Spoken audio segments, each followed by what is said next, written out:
Hello दोस्तों भाई, good evening. Nitin, Sneha, गुलशन, चंदन, पंकज, राहुल कह रहे हैं today is sad day.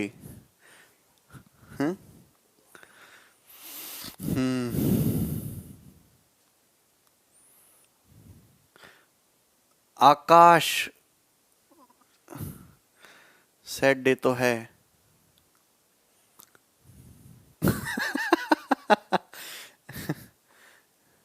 Sir 9 बज गए। साउंड आ रहा है? नहीं, शीट तो अपलोड करवा दी है मैंने अब। हम्म मैंने दूसरी शीट भी प्रिपेयर करवा दी है।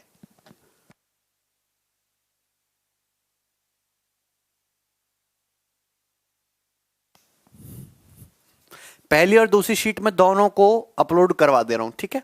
अब आगे बढ़ते हैं। देखिए, पहली शीट खत्म हो गई लगभग लगभग। अच्छा, एक चीज और आती है, मिनिमम और मैक्सिमम वैल्यूज। हालांकि मिनिमम और मैक्सिमम वैल्यू पे एसएससी से कोई लेना देना है नहीं। एसएससी कभी उस पर सवाल नहीं पूछता मिनिमम मैक्सिमम वैल्यू पे। डिटेल में अगर जाओगे तो काफी लेंदी है। एसएससी तो बहुत कम सवाल पूछता है। अच्छा, देखिए, आपको एक बात पता होना चाहिए, जैसे साइन थीटा और कॉस थीटा। साइन थीटा और कॉस थीटा की अगर आप बात करो, साइन थीटा की मिनिमम वैल्यू क्या होती है? -1। और मैक्सिमम वैल्यू क्या होती है? +1। इसी प्रकार से कॉस थीटा की मिनिमम वैल्यू क्या होती है? -1। और मैक्सिमम वैल्यू क्या होती है? +1।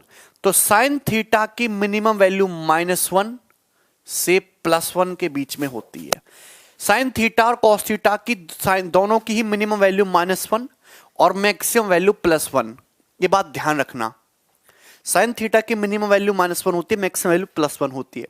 अगर आप बात करो टेन की टेबल को ध्यान से देखियो, चाहे टेन थीटा का मान हो, चाहे कॉट थीटा का मान हो, चाहे टेन थीटा का मान हो, चाहे कॉट थीटा का मान हो, टेन थीटा और कॉट थीटा दोनों की ही वैल्यू माइनस इनफाइनाइट से लेके प्लस इनफाइनाइट तक कुछ भी हो सकती है।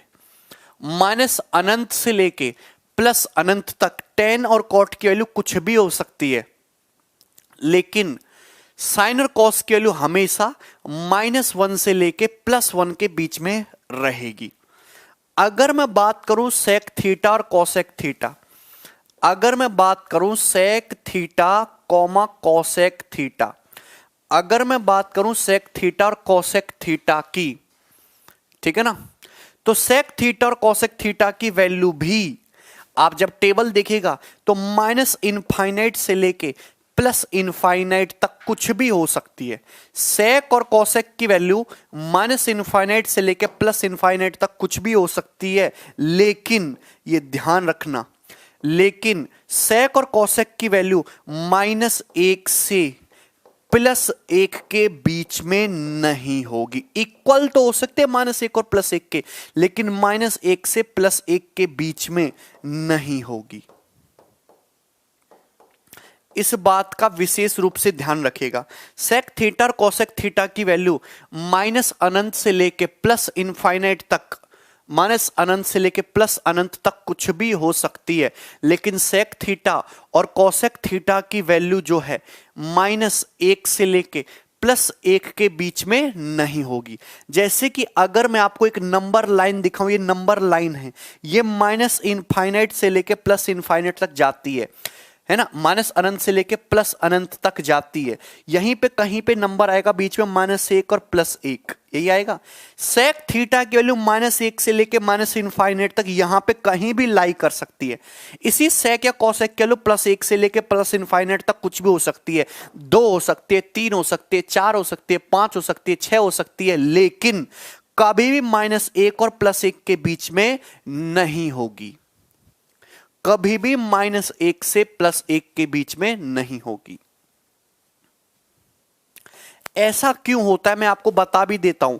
जैसे आप बात करो सेक, मैं जैसे आपको बताऊं साइन, ये क्लियर है? पहले आपको तीनों कंसेप्ट क्लियर हो गए? यस और नो करके बताओ। इक्वल टू भी तो लगाया है। Very good Prabhakar. ये आया उसी रेशियो, जैसे कि मैं बात करूं साइन थीटा, साइन थीटा का मतलब क्या होता है, परपेंडिकुलर बटे हाइपोटेन्यूस। तो आप ये जानते हैं कि साइन थीटा जो है परपेंडिकुलर हमेशा हाइपोटेन्यूस से छोटा होता है, परपेंडिकुलर हमेशा हाइपोटेन्यूस से छोटा होता है, मतलब साइन थीटा की वैल्यू हमेशा, ये जो फ्रैक्शन है, ये फ्रैक्शन हमेशा एक से छोटी आएगी। समझ गए ना? यहां तक किसी को डाउट है? आपको मेरी बात समझ में आ गई? अब अच्छा, अगर आपको इतनी थ्योरी क्लियर है भाई, मैं अगर आपसे कहूं कि sign square theta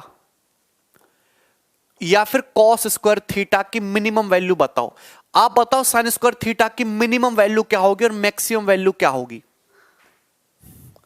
sign square theta और कॉस स्क्वायर थीटा की मिनिमम वैल्यू क्या होगी?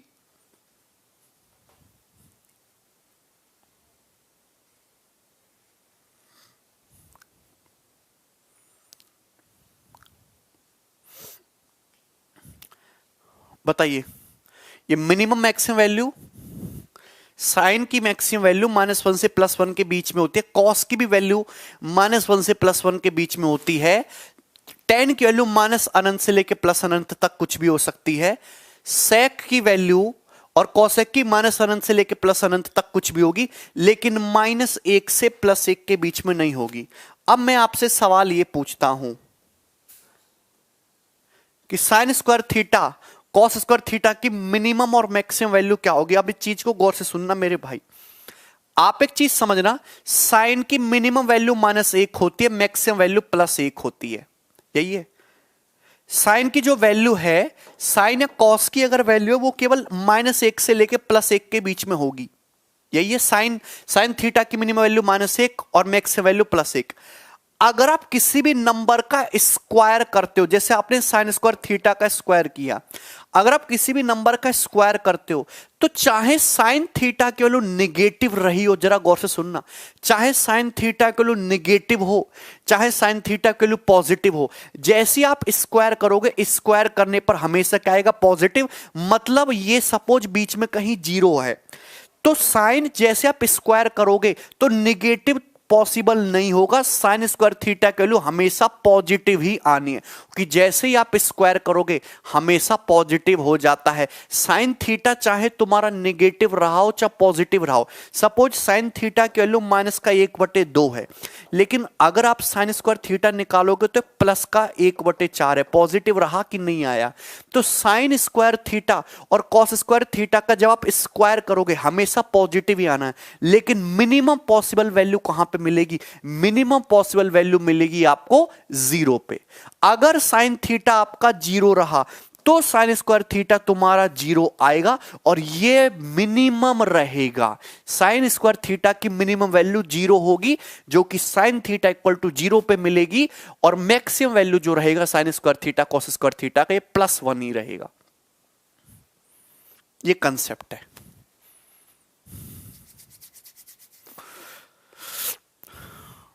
कराएंगे नितिन यार नंबर सिस्टम में, टेंशन ना लो, वो अलजेब्रा का कुछ नहीं होता।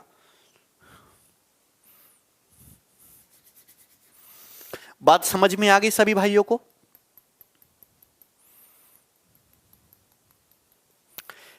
ठीक है भाई। अगर इसी प्रकार से मैं कहूं टेन स्क्वायर थीटा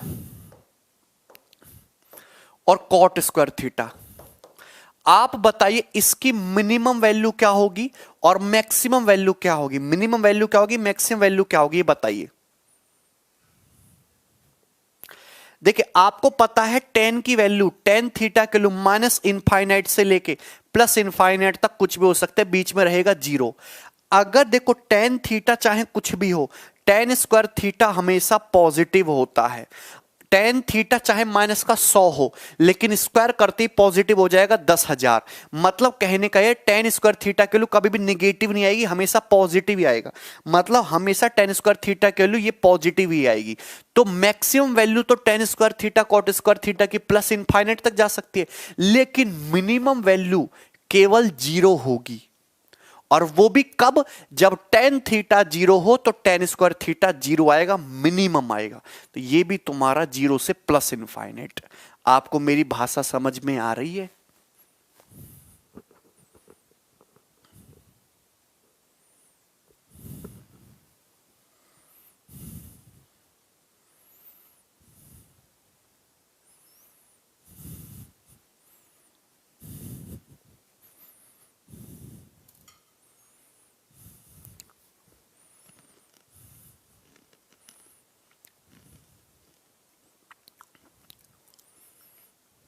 ठीक है ना। अब एक चीज बताओ, ये खतरनाक है, sec square theta comma cosec square theta की मिनिमम वैल्यू क्या होगी और मैक्सिमम वैल्यू क्या होगी?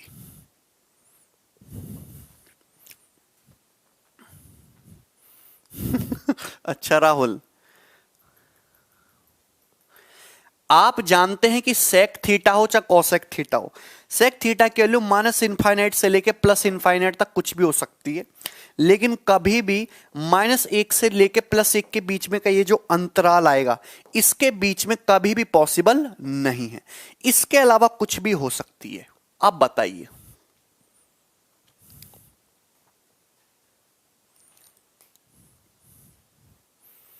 थोड़ा लॉजिकली सोचना है। आप सुनिएगा, देखिए सेक थीटा कुछ भी रहा हो, सपोज सेक थीटा तुम्हारा -4 है, आप इसका स्क्वायर करेंगे पॉजिटिव आएगा 16 है भाई, वो कि -1 से छोटा ही रहा होगा या फिर +1 से बड़ा। सपोज सेक थीटा तुम्हारा 5 है तो सेक स्क्वायर थीटा आएगा आपका, सॉरी माइनस का 16 नहीं, प्लस का 16, प्लस का 25। तो जब भी आप स्क्वायर करोगे सेक थीटा हमेशा पॉजिटिव ही आएगा। समझ में नहीं आ रहा तो छोड़ दीजिए, कोई दिक्कत नहीं, रट्टा मार लीजिएगा। आप यार इतनी सी तुम्हें बात समझ में नहीं आती कि किसी भी संख्या का स्क्वायर करो हमेशा पॉजिटिव आएगा? अगर तुमको इतनी सी बात समझ में नहीं आ रही है तो फिर भगवान ही कुछ कर सकता है तुम्हारा। किसी भी संख्या का स्क्वायर करो हमेशा पॉजिटिव आएगा, तो मिनिमम तो पॉसिबल है ही नहीं, नेगेटिव तो पॉसिबल है ही नहीं। तो आप मुझे बताओ कि जब मैं सेक स्क्वायर का स्क्वायर करूंगा तो आप ये जानते ही हैं कि नेगेटिव वाली वैल्यू आएंगी नहीं, और ये -1 से +1 के बीच का तो कोई मतलब ही नहीं है होने का। मतलब मैं ये कहना चाहता हूं कि सेक स्क्वायर थीटा की वैल्यू केवल +1 से लेके प्लस इनफाइनाइट तक ही होगी। सेक स्क्वायर थीटा की वैल्यू या तो या कोसेक स्क्वायर थीटा की केवल और केवल +1 से लेके प्लस इनफाइनाइट तक ही पॉसिबल होगी। बस इतनी सी बात आपको समझनी थी। इतनी सी बात नहीं समझ पा रहे हो भाई तो कैसे काम चलेगा? नितिन पूछ रहे हैं 1 के बीच में क्यों नहीं होती? आप मुझे बताओ सेक थीटा का मान क्या होता है? बेस बटे हाइपोटेनस। टेन थीटा का मान क्या होता है? टेन थीटा का मान होता है परपेंडिकुलर बटे हाइपोटेनस। बेस जो है हमेशा बड़ा होता है परपेंडिकुलर से। अगर सपोज बेस 3 है तो हाइपोटेनस तुम्हारा 5 है, तो ये तुम्हारा बेस जो है हमेशा छोटा होता है। सॉरी उल्टा लिख दिया मैंने, सॉरी। सेक थीटा होता है हाइपोटेनस बटा बेस, और ये कोसेक इधर लिख रहा हूं, क्या लिख रहा था मैं?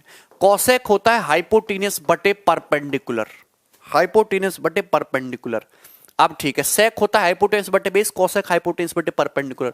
हाइपोटेनस हमेशा बेस से भी बड़ा होता है, परपेंडिकुलर से भी बड़ा होता है ना? ठीक है।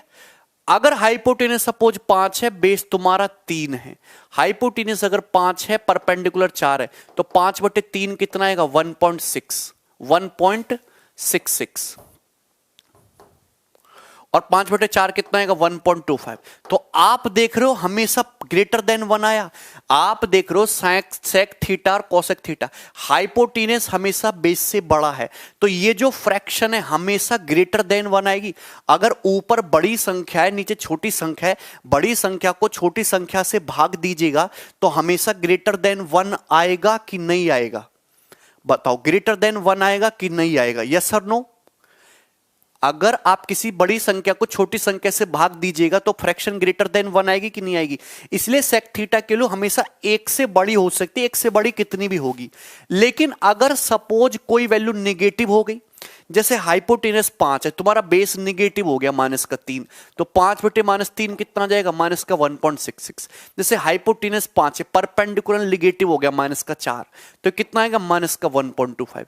तुम्हारा सेक माइनस का आ गया, सेक आ गया माइनस में 1.66, यानी कि -1 से छोटा, -1 से छोटा। क्योंकि अगर देखो मैग्नीट्यूड तो 1 से बड़ा आएगा, लेकिन नेगेटिव का साइन लगते ही नेगेटिव में -1 से छोटे पे पहुंच जाओगे, इस वजह से। अब बात समझ में आ रही है? तो आया सब कुछ यहीं से, इसी रेशियो से आप टेन की बात करो, टेन का मतलब क्या होता है, परपेंडिकुलर बटा बेस होता है।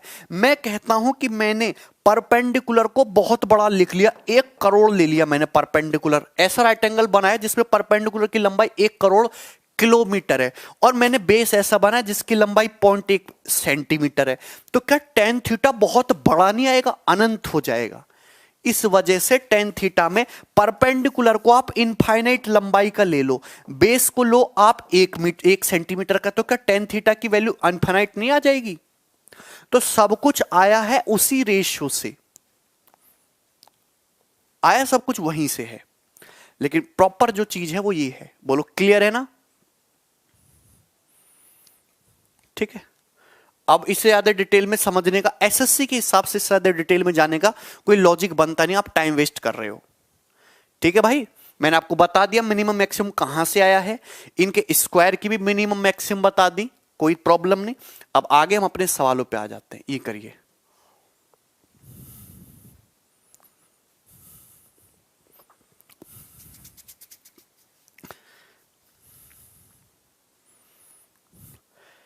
थीटा 0 से 90 के बीच में, फाइव भी 0 से 90 के बीच में, कॉस थीटा छोटा है कॉस फाइव से, कौन सा ऑप्शन करेक्ट है। अच्छा, अगर आप देखो, आप अगर कॉस की बात करो 0 डिग्री पे, 30 डिग्री पे, 45 डिग्री पे, 60 डिग्री पे, 90 डिग्री पे, आप सुनना, ओके। तो देखो दो एंगल दिए, थीटा भी 0 से 90 के बीच में, फाइव भी 0 से 90 के बीच में, कॉस थीटा के लिए छोटी है कॉस फाइव से, कौन सा ऑप्शन ट्रू है। अगर आप देखोगे, अगर आप, मैं दोनों ही लिख दे रहा हूं, साइन भी लिख दे रहा हूं, यहां पे कॉस भी लिख दे रहा हूं, साइन भी लिख रहा हूं मैं, कॉस भी लिख रहा हूं। अगर आप देखिएगा, साइन 0 0 होता है, साइन 30 1/2 होता है, साइन 45 1/√2 होता है, साइन 60 √3/2 होता है, साइन 90 1 होता है, यही होता है। आप मुझे बताइए कॉस क्या होता है, कॉस 0 1 होता है, कॉस 30 √3/2 होता है, कॉस 45 1/√2 होता है, कॉस 60 1/2 होता है, कॉस 90 0 होता है। तो आप ये ध्यान रखिएगा, सारे कंसेप्ट 11th में थे। यस, नहीं नितिन, क्वाड्रेंट के हिसाब से डिस्टेंस निगेटिव हो सकती है ना।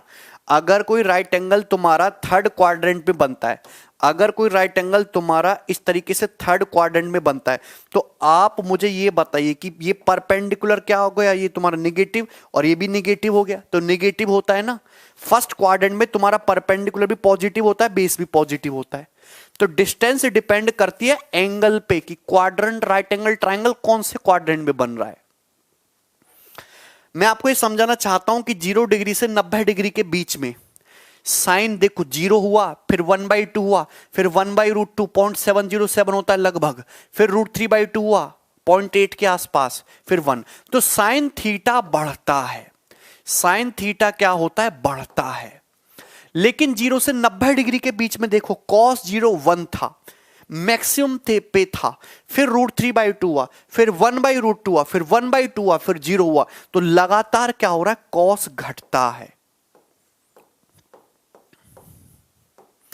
एक थ्योरी ये समझनी है आपको, तो इतना ये दो थ्योरी आपको पता होने चाहिए। आप मुझे बताओ, कॉस थीटा छोटा है कॉस फाइव से, मतलब कॉस फाइव बड़ा है। कॉस थीटा का मान छोटा है और फाई का मान बड़ा है, मतलब अगर एंगल छोटा है कॉस में, कॉस लगा हुआ है, अगर एंगल, मतलब तुम्हारा कॉस थीटा का मान छोटा है, मतलब थीटा जो एंगल है वो बड़ा होना चाहिए फाई से। तो आंसर क्या है, ये ऑप्शन है, बी ऑप्शन। खत्म सवाल।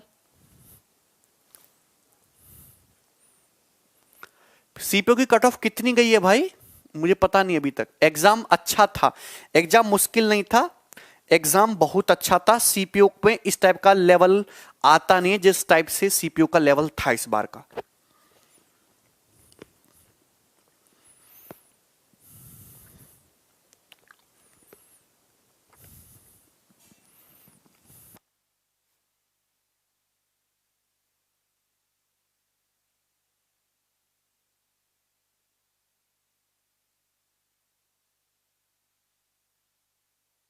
बताइए।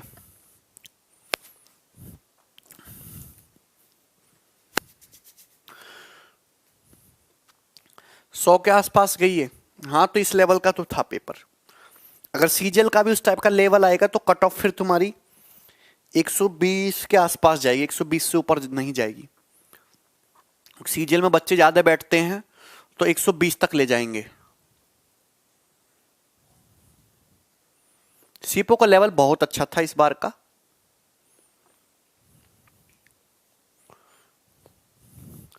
अरे यार तुम ये देखो ना, कॉस थीटा छोटा है कॉस फाई से, जैसे जैसे एंगल बढ़ेगा कॉस भी छोटा होता जाएगा। जैसे 0 से 90 डिग्री के बीच में दोनों एंगल थीटा और फाई 90 है, 0 से 90 के बीच में। जैसे जैसे एंगल की वैल्यू बढ़ती है 0, 30, 45, 60, 90, कॉस का मान छोटा होता जाता है। ये अगर कॉस का मान छोटा है, कॉस थीटा छोटा है, मतलब एंगल थीटा जो है बढ़ा रहा होगा एंगल फाई से। इतनी सिंपल सी तो बात है।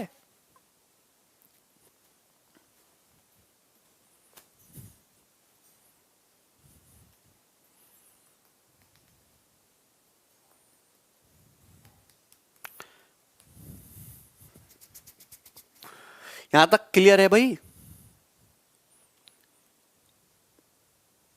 चले भाई, पहले मुझे बता दो यहां तक कंसेप्ट क्लियर है तो हम आगे बढ़ते हैं। अच्छा एक चीज और बताओ, अगर आप यहां देखो 0 से 45 के बीच में देखो, साइन 0 0 है, साइन 30 1/2 है, मतलब 0.5, और ये तुम्हारा कितना है 0.7। कॉस 0 1 है, ये 0.8 है, और ये तुम्हारा इक्वल है। मैं आपसे ये कहना चाहता हूं कि थीटा अगर 0 डिग्री से 45 डिग्री के बीच में, अगर एंगल 0 से 45 डिग्री के बीच में, तो कॉस थीटा हमेशा बड़ा होता है साइन थीटा से।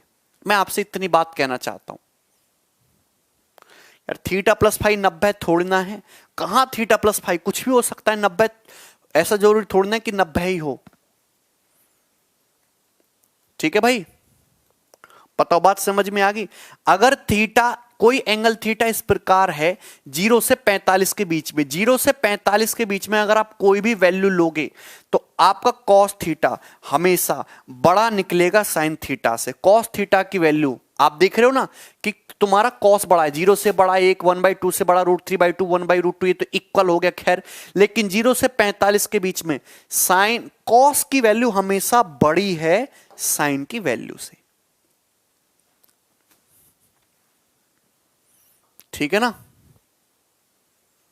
चलो आगे बढ़ेंगे, अगला सवाल बनाएंगे। ये रहा क्वेश्चन, फटाफट बनाइए। सवाल नंबर 87।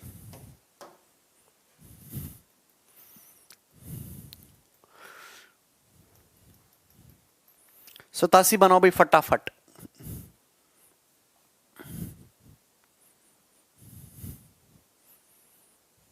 क्यों नहीं समझ आया? समझ नहीं आया तो छोड़ दीजिए, आगे बढ़ जाइए सवाल नंबर 87 पे। निम्न में से कौन सा ऑप्शन करेक्ट है? थीटा जो है 0 डिग्री से 90 डिग्री के बीच में दिया हुआ है, मतलब हम बात कर रहे हैं इसकी, ये 90 से 0 दिखते ही ये पूरी टेबल दिमाग में घुस जानी चाहिए।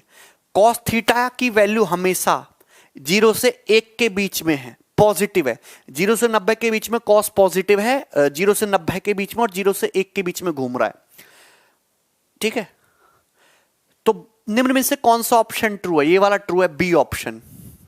जैसे मुझे एक बात बताइए, कॉस थीटा और कॉस स्क्वायर थीटा, एक बात मुझे एक चीज बताइए, कॉस थीटा एक ऐसा फ्रैक्शन है जो 0 से बड़ा है और 1 से छोटा है। अगर थीटा की वैल्यू 0 डिग्री से 90 डिग्री के बीच में, अगर थीटा की वैल्यू 0 से 90 डिग्री के बीच में, तो कॉस थीटा हमेशा पॉजिटिव है, 0 से बड़ा लेकिन +1 से छोटा। कॉस थीटा की वैल्यू 0 से 1 के बीच में कुछ भी हो सकती है। सपोज कॉस थीटा की वैल्यू 1/2 है, तो कॉस स्क्वायर थीटा कितना हो जाएगा? 1/4। अगर कोई फ्रैक्शन 1 से छोटी है, अगर कोई फ्रैक्शन 1 से छोटी है, आप उसका स्क्वायर करते हो तो वो फ्रैक्शन बेचारी और छोटी हो जाती है, वो और छोटी हो जाती है। मतलब कॉस थीटा हमेशा बड़ा होगा कॉस स्क्वायर थीटा से।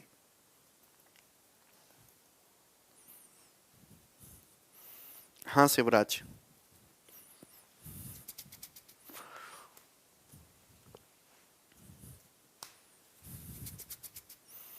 ठीक है ना।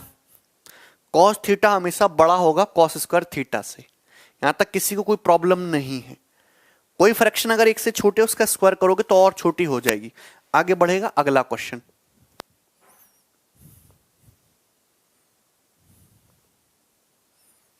88 नंबर ये बनाइए। थीटा 0 से 45 डिग्री के बीच में है तो कौन सा ऑप्शन ट्रू है। पहली बात तो आपको ये चीज समझनी होगी, 1 माइनस, देखो यार मैं तुम्हें कितनी चीजें आपको समझनी पड़ेंगी। अगर आपको एग्जाम निकालना है तो आपकी रफ्तार होनी चाहिए रॉकेट की तरह। अगर मैं आपसे कहूं sine theta plus cos theta का स्क्वायर बताओ, तो आपका जवाब होना चाहिए sign square theta plus cos square theta 1 और 1 plus 2 sine theta into cos theta. यही होता है, बोलो मेरे भाई यही होता है कि नहीं है। अगर मैं आपसे कहूं sine theta minus cos theta का स्क्वायर बताइए, तो आपका आंसर होना चाहिए 1 minus 2 sine theta cos theta. मैं आपसे पूछा हूं sine theta minus cos theta का स्क्वायर बताओ, sine theta minus cos theta का, sine theta minus cos theta का स्क्वायर बताओ, तो आपका जवाब होगा sine square theta plus cos square theta minus 2 sine theta cos theta, यानी कि 1 minus 2 sine theta cos theta. अब ये दिख रहा है 1 minus 2 sine theta cos theta, अब ये चढ़ रहा है अंडर रूट। मैंने एलजेब्रा में भी ये चीज डिस्कस की थी। अगर मैं किसी संख्या का अंडर रूट ले रहा हूं तो अंडर रूट के अंदर हमेशा पॉजिटिव वैल्यू रखो। अगर आप 1 minus 2 sine theta cos theta को देखो तो 1 minus 2 sine theta cos theta को आप ऐसे भी लिख सकते हो sign theta minus cos theta का स्क्वायर, लेकिन आप इस तरीके से भी लिख सकते हो cos theta minus sine theta का स्क्वायर, ऐसे भी लिख सकते हो cos theta minus sine theta का होल स्क्वायर। दोनों ही रास्ते आपके पास हैं भाई, दोनों ही रास्ते आपके पास हैं। आप चाहे तो ऐसे लिख सकते हो sign theta minus cos theta का स्क्वायर। यार sign theta minus cos theta का स्क्वायर क्या होता है, थोड़ा दिमाग क्यों नहीं लगाते हैं। Sign theta minus cos theta का स्क्वायर क्या होता है, sine square theta plus cos square theta 1 minus 2 sine theta cos theta. मैं आपसे कहूं cos theta minus sine theta का स्क्वायर बताओ, तो भी आपका जवाब होना चाहिए cos 1 minus 2 sine theta cos theta. मैं आपसे कहता हूं कि जब भी आप अंडर रूट ले रहे हो तो अंडर रूट के अंदर हमेशा पॉजिटिव वैल्यू आनी चाहिए, आंसर भी पॉजिटिव ही आना चाहिए, आंसर भी पॉजिटिव ही आना चाहिए। आप बताओ अगर थीटा 0 से 45 के बीच में है, आप खुद ही देखो, मैंने तुम्हें अभी समझाया। अगर थीटा, सुनना, अगर थीटा 0 से 45 के बीच में, किधर गया ये रहा, अगर थीटा तुम्हारा 0 से 45 के बीच में है, यहां ये रहा, थीटा अगर 0 से 45 के बीच में है तो हमेशा कॉस बड़ा है। देख रहे हो ये 0 से, अगर ये 0 है तो ये 1 है, ये 1/2 है तो √3/2, आपके कॉस हमेशा बड़ा है। 0 डिग्री से 45 डिग्री के बीच में कॉस हमेशा बड़ा होता है साइन से। बहुत सारी चीजें एक साथ दिमाग में रखनी पड़ेंगी, हलवा चीज नहीं है। 10वीं 11वीं में तो पढ़ा नहीं, अब पाप भुगतोगे, ठीक है।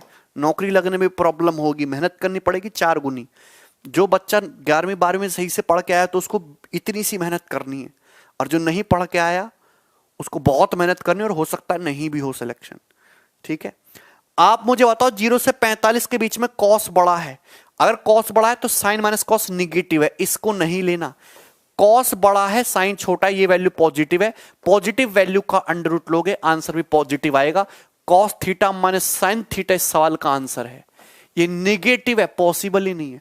प्लस माइनस कभी भी नहीं आता एक साथ, कॉस माइनस साइन आंसर है इसका।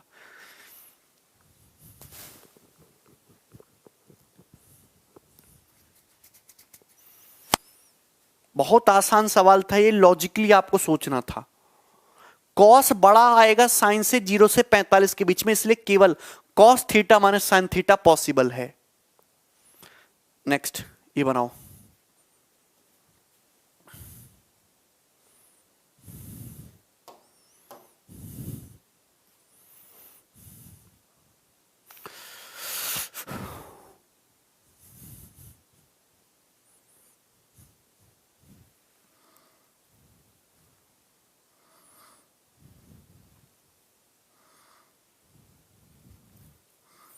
करिए।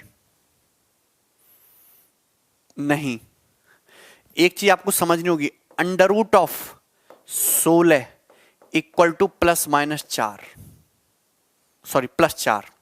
पॉजिटिव संख्या का अंडर रूट हमेशा पॉजिटिव होता है।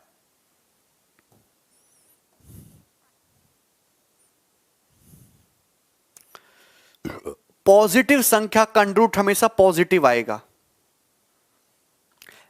कन्हैया 45 के इक्वल नहीं दिया, 45 से छोटा। ये क्वेश्चन करिए, 0 से 90 डिग्री के बीच में sin x plus cos x की वैल्यू ग्रेटर देन 2। आपको एक बात समझनी होगी, फॉर एनी पॉजिटिव x की किसी भी पॉजिटिव वैल्यू के लिए x प्लस 1/x हमेशा 2 से बड़ा होगा। x की किसी भी पॉजिटिव वैल्यू के लिए x प्लस 1/x 2 से बड़ा होगा। ठीक है, x की किसी भी पॉजिटिव वैल्यू के लिए, कुछ भी पॉजिटिव वैल्यू ले लो x की, x प्लस 1/x हमेशा 2 से बड़ा होगा। ठीक है, लेकिन x इक्वल टू 1 पर x प्लस 1/x की वैल्यू क्या होती है? 2। ये 2 होगा। x की आप कोई भी पॉजिटिव ले लो, सपोज मैंने x की वैल्यू ले ली 1/3, ये 1/3 प्लस 1/1/3 कितना आएगा? 3.33। किससे बड़ा? 2 से बड़ा। x के लो 5 ले लो, 5 प्लस 1/5 कितना आएगा? 5.2, 2 से बड़ा। x की कोई भी पॉजिटिव वैल्यू ले लो, हमेशा x प्लस 1/x 2 से बड़ा होगा। ठीक है ना? लेकिन x अगर 1 है तो x प्लस 1/x की वैल्यू 2 होगी। तो आपसे मैं ये कहना चाहता हूं कि x प्लस 1/x की वैल्यू या तो 2 होती है या फिर 2 से बड़ी होती है। x प्लस 1/x की मिनिमम वैल्यू 2 होती है। x प्लस 1/x की मिनिमम वैल्यू क्या होती है? 2 होती है या फिर 2 से बड़ी होगी। x प्लस 1/x की मिनिमम वैल्यू 2 होगी, वो भी x बराबर 1 पे। अदरवाइज x की किसी भी पॉजिटिव वैल्यू के लिए x प्लस 1/x हमेशा ग्रेटर देन 2 होगा। बात समझ रहे हो? अब आप समझिएगा, अगर आप इस चीज को देखो, sin x plus cosec x का मतलब भी 1/sin x, तो ये यही फॉर्म दिख रही है। sin x plus 1/sin x यही फॉर्म दिख रही है। ये वैल्यू हमेशा 2 से बड़ी होनी चाहिए, 2 से छोटा होने का कोई स्कोप नहीं है। अब आपको ये चेक करना है, ग्रेटर देन 2 आएगा या ग्रेटर देन इक्वल टू 2 आएगा। भैया यहां लिखा हुआ है 0, x की वैल्यू 0 से 90 के बीच में। अगर x की वैल्यू 0 से 90 के बीच में है तो sin x जो होता है वो 90 डिग्री पे बन होता है। अगर x 0 से 90 के बीच में तो sin x कभी भी 1 नहीं आएगा। अगर sin x 1 होगा नहीं तो 1 प्लस 1/1 कभी भी 2 के इक्वल वैल्यू नहीं आएगी, 2 से बड़ी आएगी। यानी कि आंसर क्या है? 2। हमेशा 2 आए, ग्रेटर देन 2 होगा। भैया sin x plus 1/sin x की वैल्यू 2 हो जाएगी अगर sin x 1 हो, और sin x 1 होने के लिए x को 90 डिग्री होना चाहिए, जबकि क्वेश्चन में x 90 डिग्री है ही नहीं। हां, इस सवाल का आंसर अगर कंडीशन ये दी होती ना कि 0 की वैल्यू x के लिए 0 से बड़ी है और 90 डिग्री के बराबर है या लेस है, तो अब आपका आंसर x बराबर 90 डिग्री है, यानी कि sin 90 1 हो सकता है। 1 प्लस 1/1 2, यानी कि आंसर जो है तुम्हारा ग्रेटर देन इक्वल टू 2 होगा।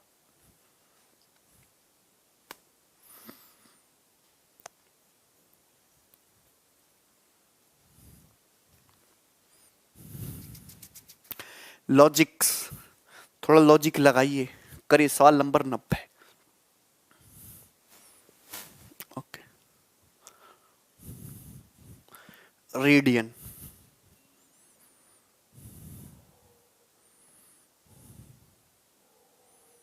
भाई तुम्हें समझ में तो आ रहा है ना कुछ कुछ?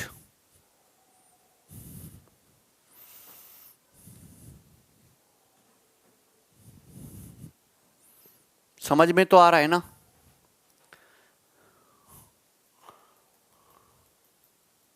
चलिए नेक्स्ट कंसेप्ट समझिए, रेडियन।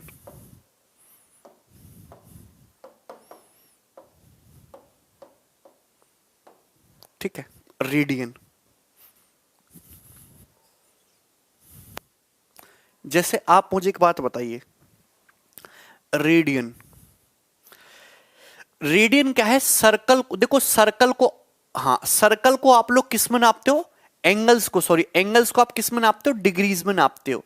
जैसे एंगल बनाया, ये एंगल कितने डिग्री का है? सपोज 60 डिग्री का है, तो आप कहोगे 60 डिग्री। तो हमने डिग्री की परिभाषा कैसे निकाली? हमने एक स्ट्रेट लाइन ली, एक सीधी रेखा ली, और हमने यहां पे ऐसे चलना शुरू किया। चलते चलते चलते चलते ये हम घूम गए, तो हमने इसी को नाम दे दिया कि भाई हम 360 डिग्री का सर्कल घूम लिए। हम कितने डिग्री का सर्कल घूम लिए? 360 डिग्री का सर्कल घूम लिए। अब ये जो है हमने डिग्री, इसी को जैसे हमने 1 किलो का बाट बनाया, 1 किलो वजन बनाया, हमने लंबाई नापने का 1 मीटर बनाया, तो ये इंसान के बनाए हुए स्केल है। हो सकता है आप 1 मीटर जो है बहुत बड़ा लेते, हो सकता है आप 1 किलो का बाट इतना बड़ा लेते। तो इंसान ने अपनी सुविधा के हिसाब से वजन बनाया। ये स्टैंडर्ड है, ये यूनिवर्स है, यूनिवर्स में हर जगह एक्सेप्टेबल है। तो जैसे ये स्टैंडर्ड हमने माना कि ये पूरा जो सर्कुलर मेजरमेंट है एक एंगल का 360 डिग्री के बराबर है। अब देखो एक्चुअली डिग्री जो है यूनिवर्सल मेजरमेंट नहीं है एंगल का। कहीं कहीं किसी किसी देश में एंगल को रेडियन में ही नापते हैं, इसलिए आपको समझना होगा रेडियन क्या है। तो रेडियन मैं आपको समझाता हूं। सर्कल की रेडियस के बराबर, सर्कल की रेडियस के बराबर, सर्कल की रेडियस के बराबर लंबाई का आर्क, लंबाई का चाप या आर्क बोल लो, बात एक ही है। सर्कल के सेंटर पे, सर्कल के सेंटर पे जो एंगल बनाता है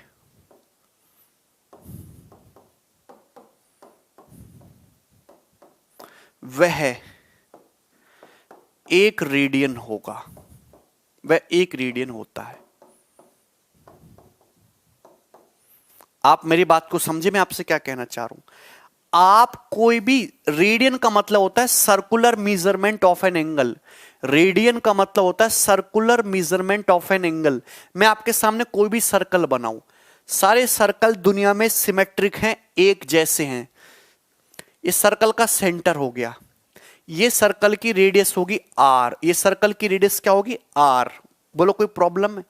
तो आप मुझे बताइए, सर्कल की रेडियस के बराबर लंबाई का आर्क, मैंने एक चाप लिया, मैंने एक चाप लिया और इस चाप की लंबाई इस सर्कल की रेडियस की लंबाई के बराबर है। इस चाप की लंबाई इस सर्कल की रेडियस की लंबाई के बराबर है। ठीक है, तो सर्कल की रेडियस की बराबर लंबाई का ये जो चाप है, इस सर्कल के सेंटर पे जो एंगल बनाएगा, ये जो एंगल बनेगा, यही एंगल तुम्हारा 1 रेडियन होगा।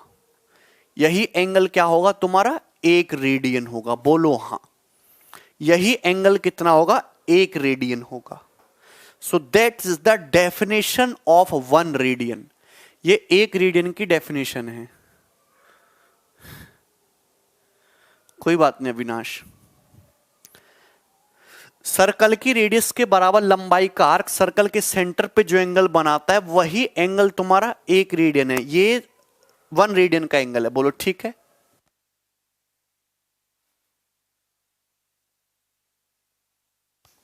मुझे नहीं लगता यहां तक किसी भी स्टूडेंट को कोई डाउट है। तो मैं ये कह सकता हूं आर लंबाई का चाप कितना एंगल बनाता है सेंटर पे? 1 रेडियन। आर लंबाई का चाप सर्कल के सेंटर पे कितना एंगल बनाता है? 1 रेडियन। कितना एंगल बनाता है? आर लंबाई का चाप सर्कल के सेंटर पे कितना एंगल बनाता है? 1 रेडियन। आप मुझे बताओ, अगर सर्कल की रेडियस आर हो तो इस सर्कल की सरकमफेरेंस कितनी होती है? सर्कल की सरकमफेरेंस कितनी होती है बताओ। अगर किसी सर्कल की रेडियस आर हो तो सरकमफेरेंस कितनी होगी? 2 पाई आर। अगर आर लंबाई का चाप 1 रेडियन एंगल बना रहा है सेंटर पे, तो 2 पाई आर लंबाई का चाप कितना एंगल बनाएगा सेंटर पे? तो आपका जवाब होगा सर 2 पाई रेडियन बनाएगा। कितना एंगल बनाएगा, 2 पाई रेडियन बनाएगा। तो मैं आपसे बस इतना ही समझाना चाहता हूं कि ये सर्कल का पूरा चाप 2 पाई आर लंबाई का है, और ये 2 पाई आर लंबाई का चाप सर्कल के सेंटर पे ये जो एंगल बना रहा है, ये सर्कल के सेंटर पे कंप्लीट एक चक्कर लगा, ये चक्कर जो है ये 360 डिग्री का है। तो मैं आपसे कहना चाहता हूं कि 2 पाई आर रेडियन की वैल्यू 360 डिग्री के बराबर है।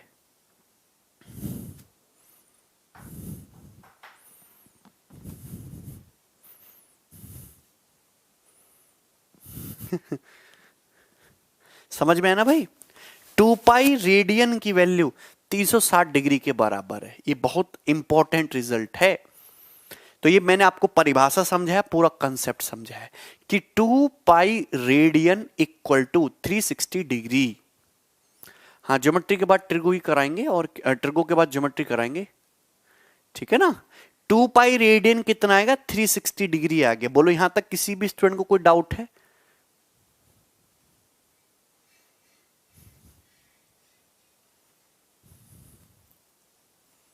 यहां तक आगे बढ़ जाए ना हम। तो मैंने आपको प्रूफ करके बताया कि 2 पाई रेडियन 360 डिग्री के बराबर है। तो आप ये समझना पाई रेडियन कितने के बराबर है, पाई रेडियन कितने के बराबर है, 180 डिग्री के। तो पाई रेडियन 180 डिग्री के बराबर है। तो ये है एक्चुअल में कंसेप्ट कि पाई रेडियन 180 डिग्री के बराबर है। अब ऐसा मत समझ लेना, मैं कहता हूं पाई का मतलब कितना है, पाई पाई इज यूनिटलेस। पाई का मतलब होता है 22/7 अप्रोक्सीमेटली। पाई का मतलब 22/7 है, या अप्रोक्सीमेटली 3.14 है। लेकिन जब मैं आपसे कहता हूं पाई रेडियन बताइए, तो पाई रेडियन होता है 180 डिग्री के बराबर। दोनों में काफी फर्क है।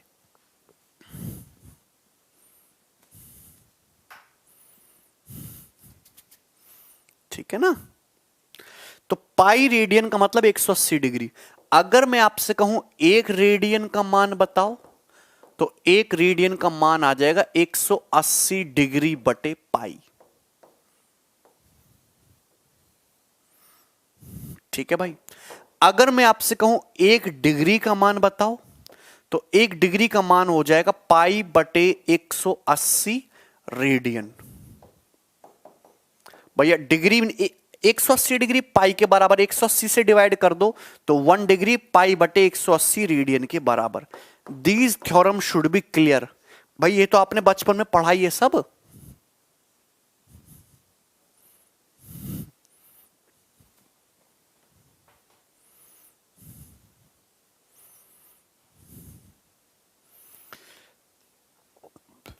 कहां देखा नेमी? पहले बताओ कि यहां तक क्लियर है।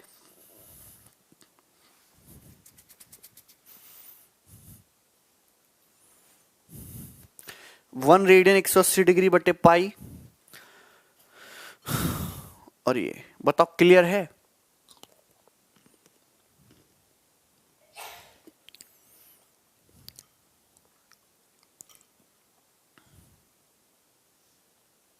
हम्म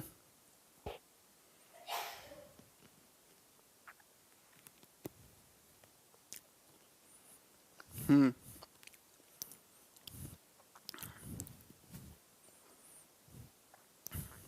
ठीक। अब एक चीज समझ लेते हैं, सब समझ गए? डिग्री को रेडियन में कैसे कन्वर्ट करेंगे, रेडियन को डिग्री में कैसे कन्वर्ट करेंगे। जैसे कि मैं आपसे कहता हूं 70 डिग्री, 70 डिग्री को रेडियन में कैसे कन्वर्ट करोगे? 70 डिग्री की रेडियन में वैल्यू क्या होगी बताइए? 70 डिग्री की 1 डिग्री का मतलब पाई बटे 180 रेडियन। तो 70 डिग्री का मतलब हो जाएगा 70 गुणा पाई बटे 180, यानी कि 7 पाई बटे 18 रेडियन। तो डिग्री को रेडियन में कन्वर्ट करने के लिए हमेशा पाई बटे 180 से मल्टीप्लाई कर देते हैं। मैं आपसे कहता हूं 108 डिग्री को कैसे कन्वर्ट करिएगा रेडियन में। तो 108 डिग्री को रेडियन में कन्वर्ट करने के लिए पाई बटे 180 से मल्टीप्लाई कर देते हैं। ये किसे 36 तिया और 36 पंजे 3 पाई बटे 5 रेडियन।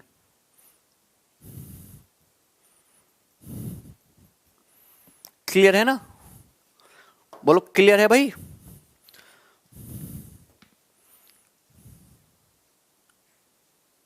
मैं आपसे कहता हूं 90 डिग्री को बताइए रेडियन में कैसे कन्वर्ट करोगे। तो 90 डिग्री का मतलब 90 गुणा पाई बटे 180। 90 से 80 दो बार कट जाएगा तो पाई बटे 2 रेडियन।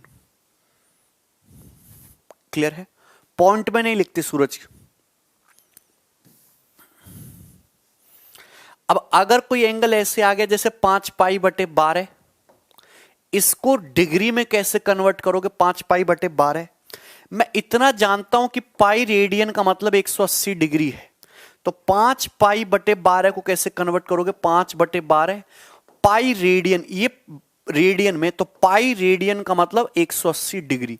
कुछ मत करो, जैसे तुम्हारा पाई दिख रहा है ना, पाई रेडियन की जगह 180 डिग्री कर दो। पाई रेडियन की जगह कैसा कर दो? 180 डिग्री कर दो। तो 12 से 180 15 बार कट जाएगा और 15 पंजे 75 डिग्री।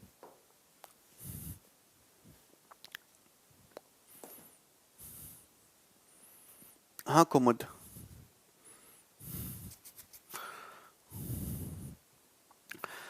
हम आपसे कहते हैं 19 पाई बटे 36 रेडियन की वैल्यू क्या होगी? तो आप जानते हैं 19 बटे 36 ऐसी छोड़ दो, पाई रेडियन है ना, पाई रेडियन को 180 डिग्री डाल दो, तो 36 पंजे 180, 19 पंजे 95 डिग्री। ठीक है, क्लियर है ना? अब चलो,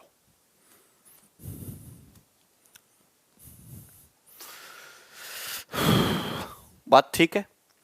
अभी हटा दें हम यहां से। चलो, मुझे नहीं लगता यहां तक किसी को कोई प्रॉब्लम है। आगे नेक्स्ट कंसेप्ट पे आ जाते हैं। मैंने आपको बोला पाई रेडियन का मतलब, मैंने आपको बोला पाई रेडियन का मतलब 180 डिग्री के बराबर है। मैंने आपको बोला एक रेडियन का मतलब क्या है, तो आपका जवाब होगा 180 डिग्री बटे पाई। एक्चुअल में एक रेडियन का अप्रोक्सीमेट वैल्यू, एग्जैक्ट नहीं है, अप्रोक्सीमेट है, 57 डिग्री 16 मिनट 22 सेकंड होता है। एक रेडियन का डिग्री में, ये सवाल पेपर में खूब पूछा गया है, अब तो नहीं पूछते, सबने रट लिया। एक रेडियन की वैल्यू जो होती है ना डिग्री में, वो 57 डिग्री 16 मिनट 22 सेकंड होती है। एक रेडियन का जो वैल्यू होगा ना डिग्री में, 57 डिग्री 16 मिनट 22 सेकंड होता है। एक रेडियन का मतलब डिग्री में 57 डिग्री 16 मिनट 22 सेकंड के बराबर। बताओ,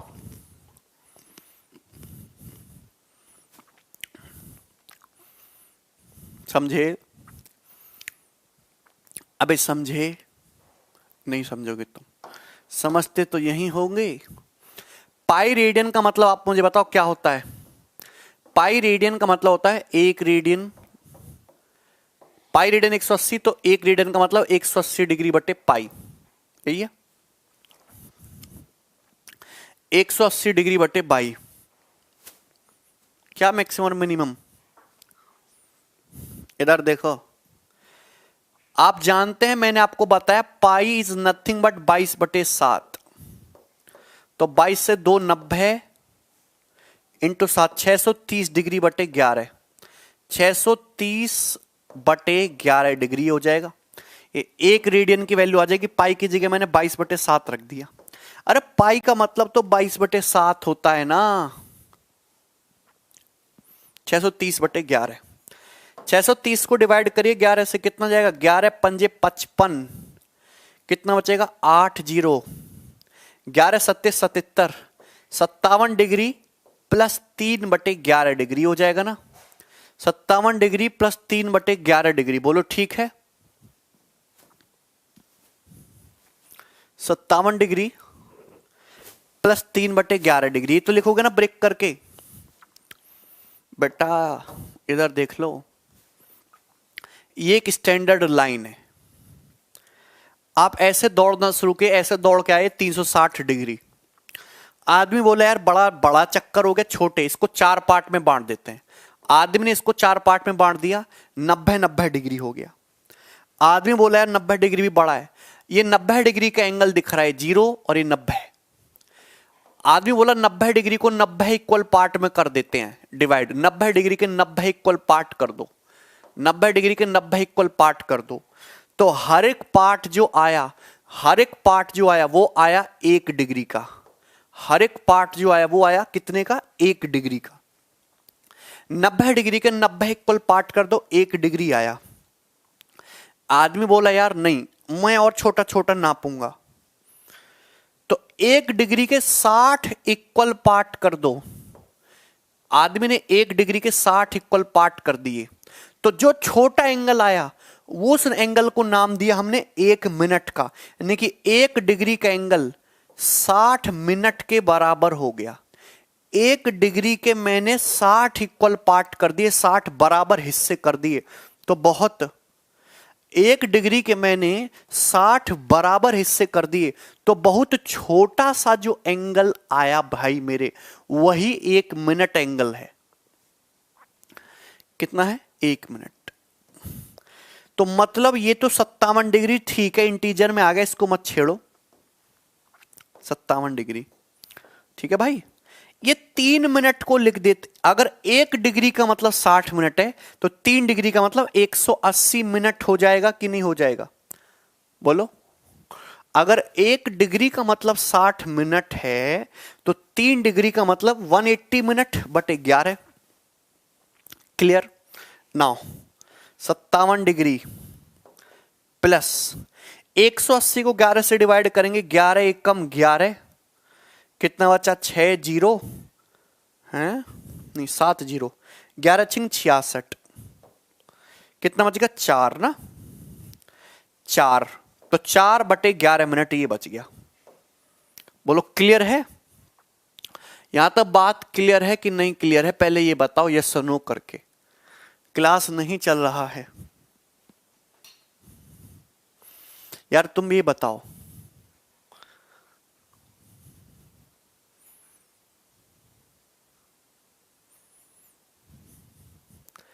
यहां तक क्लियर हुआ कि नहीं क्लियर हुआ। 180 मिनट को 11 से डिवाइड किया, 16 मिनट प्लस 4 बटे 11 ये आया। अब आदमी बोला नहीं, अब मैं और छोटा छोटा नापूंगा, कीटाणु जीवाणु को भी नापूंगा, ठीक है। तो ये जो 1 मिनट का तन्नक्सा एंगल आया, पहले हमने 360 डिग्री एंगल बनाया, इसके 4 हिस्से किए 90 डिग्री, 90 डिग्री के 90 हिस्से किए 1 डिग्री, 1 डिग्री के 60 हिस्से किए 1 मिनट। अभी जो 1 मिनट का एंगल आया है ना, 1 मिनट का ये जो एंगल आया, इस 1 मिनट के एंगल के 60 इक्वल हिस्से कर दीजिए, कितने, 60 इक्वल हिस्से कर दीजिए, 60 इक्वल, उसी को नाम दिया हमने सेकंड एंगल।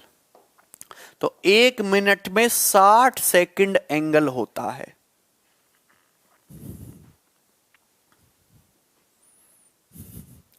तो आप जानते हैं कि ये तुम्हारा 57 डिग्री तो ठीक है, ये 16 मिनट भी ठीक है। 1 मिनट का मतलब 60 सेकंड, तो 4 मिनट का मतलब 240, 4 मिनट का मतलब क्या हो जाएगा, 240 सेकंड और बटे 11, तो ये हो जाएगा 57 डिग्री प्लस 16 मिनट। अब जब आप 240 को 11 से डिवाइड करेंगे तो 11 दूनी 22, 2 जीरो, लगभग 22 ही बार जाएगा, पूरा पूरा तो नहीं जाएगा। तो 57 डिग्री हुआ प्लस 16 मिनट हुआ प्लस का 22 सेकंड हुआ, ये 1 रेडियन की अप्रोक्सीमेट वैल्यू है।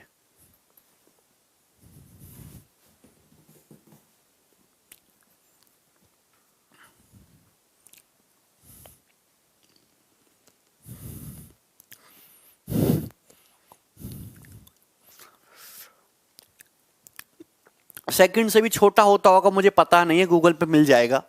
दुनिया भर की चीजें हैं ऐसी यूनिवर्स में जानने के लिए। तो ये पूरी महाभारत है रेडियन की, मैंने आपको डिटेल में समझाई। मुझे नहीं लगता किसी को कोई डाउट आया होगा।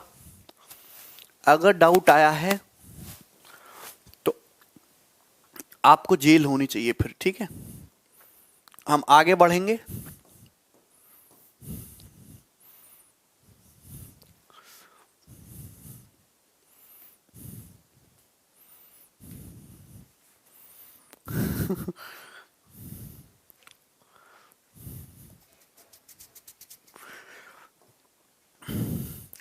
करना, ये कह रहे हैं मिली, माइक्रो, नैनो, पिको है भाई, सारे सेकंड है। मिली माइक्रो नैनो पिको 10⁻⁻16 में भी होता था, मैं नाम भूल गया।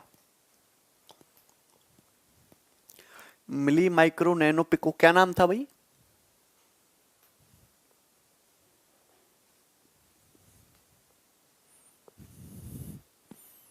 चलो इधर आओ।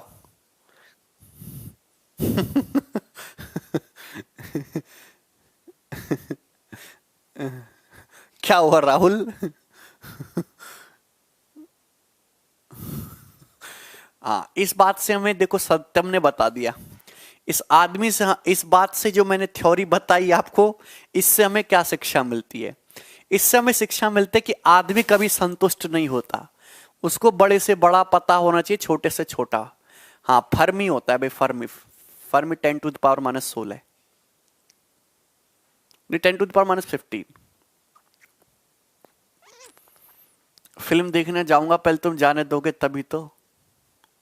10⁻⁻15 होता है ना। मिली माइक्रो नैनो पिको सब -3 के इंटरवल पे आते हैं। चलो, नॉलेज बहुत है मुझे, इधर देखो। मैं क्या कह रहा था, एक सर्कल है,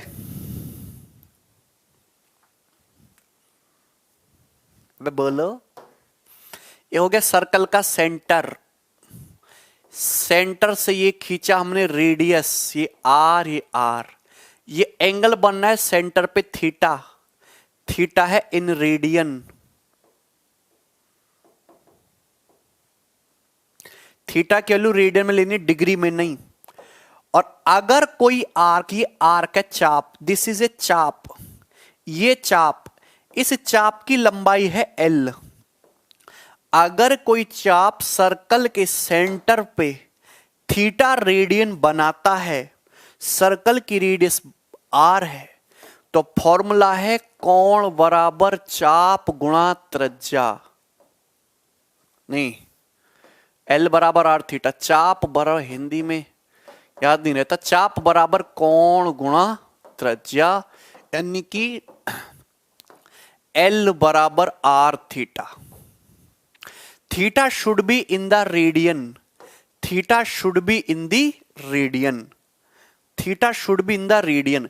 एंगल बराबर लेंथ ऑफ आर्क बटे radius of circle. Theta should be in radian.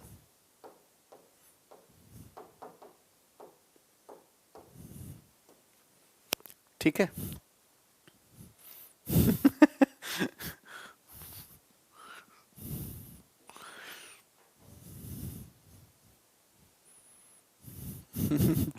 हाँ राहुल,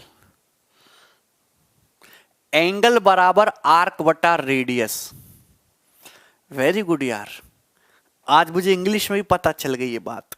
आगे बढ़ो, क्वेश्चन बनाओ। ये देखो बेसिक बेसिक से सवाल हैं, हालांकि पुराने सवाल हैं, प्री के ही हैं। करिए जरा जल्दी से। पहला सवाल,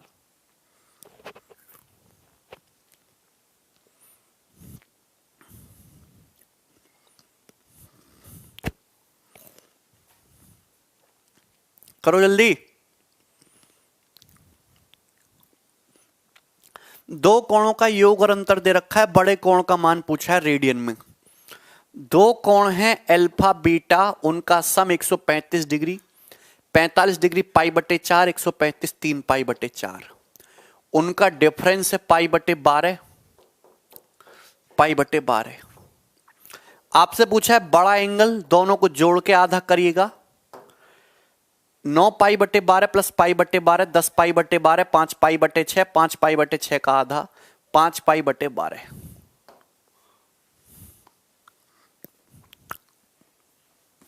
दोनों को जोड़ के आधा कर दो, ठीक है ना। नेक्स्ट,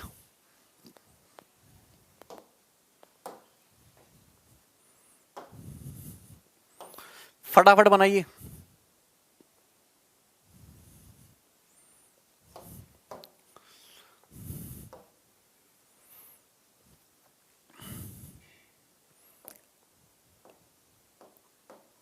सॉल्व करो भाई फटाफट। हाँ,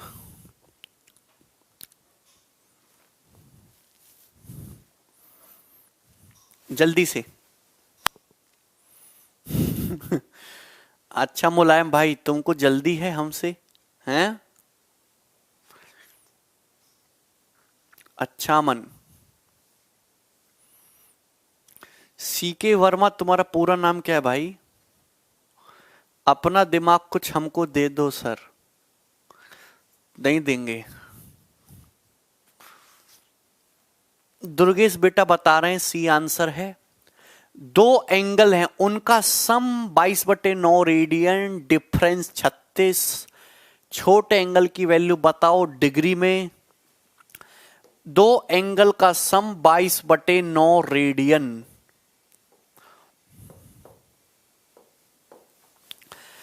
आप जानते हैं कि ये 22/9 रेडियन है। एक्चुअल में ठीक है, इसको डिग्री में कन्वर्ट करना है तो अपने पास टास्क तो यही है।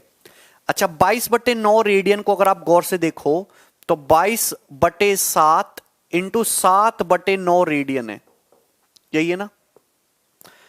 अगर आप 22/9 है ना, ऐसे देख लो ना, 22/9 इसको आप ऐसे देख सकते हो, 22/7 इंटू 7/9 रेडियन, ऐसे देख सकते हो ना। बोलो यही है, यही है कि नहीं है? 22/9 ही तो 7 से 7 कट गया। अब ये 22/7 आ गया। 22/7 का मतलब है पाई, पाई रेडियन, और पाई रेडियन का मतलब है 180 डिग्री। ये हो गया 180 डिग्री, और 9 गुणा 120 करेंगे तो 20 सत्ते 140, तो सम 140 है और डिफरेंस है दोनों एंगल का 36। तो जब आप अल्फा निकालेंगे तो आ जाएगा 176 है।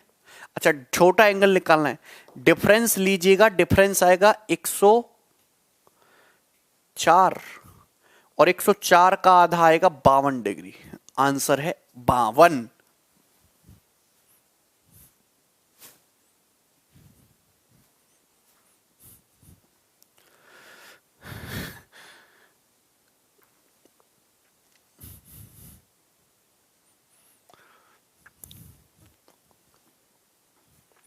रवानी, आंसर आ गया भाई तुम्हारा।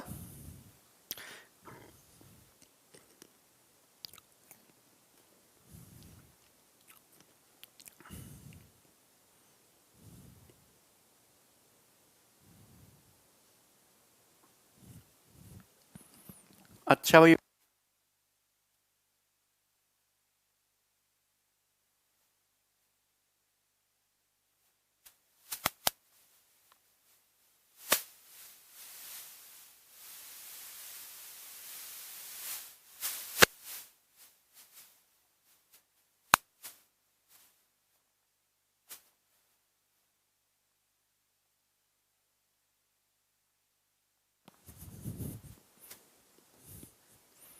बोलो। समझ में नहीं आया ना रजनीश? मुझे भी नहीं आया था। चलो सवाल नंबर 92 करो।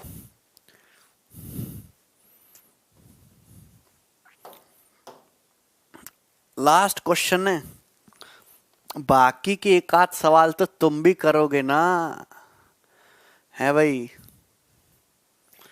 रजनीश, मुझे पाई बनाना था तो उसके लिए 22/7, 7 से मल्टीप्लाई, 7 से डिवाइड।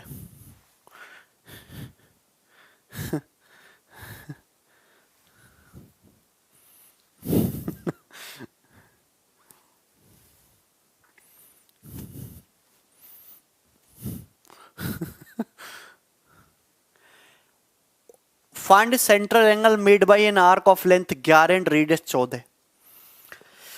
तो मतलब आपको सेंट्रल एंगल पूछा है कितने डिग्री का बनेगा अगर आर्क की लेंथ जो है 11 है और रेडियस 14 है। तो आप जानते हैं कि लेंथ ऑफ आर्क 11 है, रेडियस 14 है, तो एंगल बनेगा 11/14 रेडियन। ये हो जाएगा 11/14 रेडियन। हालांकि आप जानते हो कि 22/7 रेडियन जो है, यानी कि पाई का मतलब 22/7 ही होता है ना, वो 180 डिग्री के बराबर है। तो एक रेडियन की जो वैल्यू है वो 180 डिग्री का 7/22 है। तो आप ये कर लो, 11/14 है एक रेडियन का मतलब 180 डिग्री बटे पाई ना, 7/22। तो 11 दूनी 22, 7 दूनी 14, 180/4 यानी कि 45 डिग्री। आंसर है 45।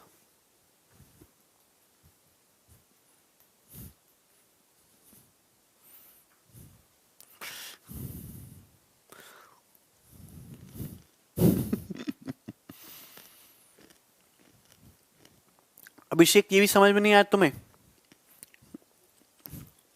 अभिषेक भाई